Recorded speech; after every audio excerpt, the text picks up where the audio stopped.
Why is Iran suddenly escalating tensions beyond just U.S. bases? Today's analysis is based on an idea shared by the well-known financial educator and author Robert Kiyosaki. He starts his analysis by asking, why is Iran suddenly escalating tensions beyond just U.S. bases? And here's the real question you should think about first. Can Iran actually win a full-scale war against the United States and Israel? Short answer: probably not. Not just because of military power, but because of intelligence dominance as well. So if outright victory is unlikely, why escalate at all? Let's break down the real strategy. Right now, if the conflict stays limited between Iran, the United States, and Israel, Iran remains isolated. But the moment critical oil routes are threatened, the moment Gulf economies start feeling pressure, the moment global energy prices spike, the entire world gets pulled in. That changes the leverage, and that appears to be the underlying logic. Consider the Strait of Hormuz. Roughly 20% of the world's oil flows through this narrow passage. Now look at India. India alone receives about 2.5 to 2.7 million barrels per day through this corridor. More than 60% of its energy imports come from the Gulf. So when instability spreads there, it doesn't just affect Israel. It hits India, Europe, Asia. Oil prices rise, shipping insurance rises, logistics routes get longer, and global trade starts to feel the strain. India exports billions of dollars worth of goods to the Gulf.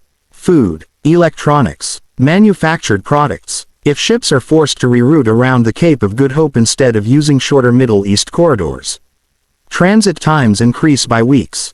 That means freight costs rise, insurance premiums rise, domestic prices rise. And when prices rise, voters start asking questions, not in Tehran, but in New Delhi. Political pressure, Dubai economic pressure, Doha economic pressure. That's the pressure strategy. Create economic stress far beyond the battlefield.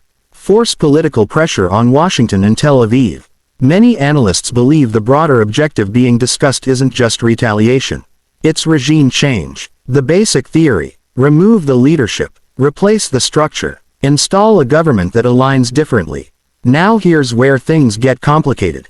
Donald Trump has suggested the war could end in about 4 weeks and that operations are on schedule. Maybe. Militarily, conflicts can move fast. But regime change, that operates on a completely different timeline. You can remove a leader.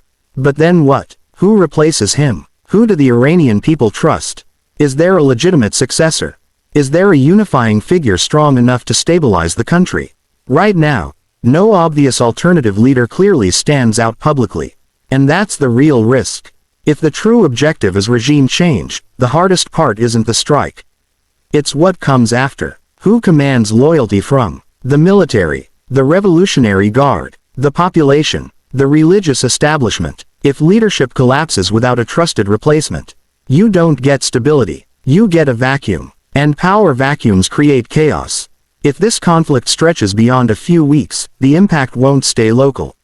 You could see higher fuel prices, more expensive shipping, rising inflation, slower global trade, because the apparent strategy is simple: widen the battlefield economically. If Dubai feels it, if India feels it, if Gulf economies feel it, if oil importing nations feel it, diplomatic pressure multiplies. The core idea appears to be this: make the economic pain broad enough that someone, somewhere, forces a pause, buy time, and complicate any regime change timeline. What do you think? Smart strategy or dangerous gamble? Let me know in the comments.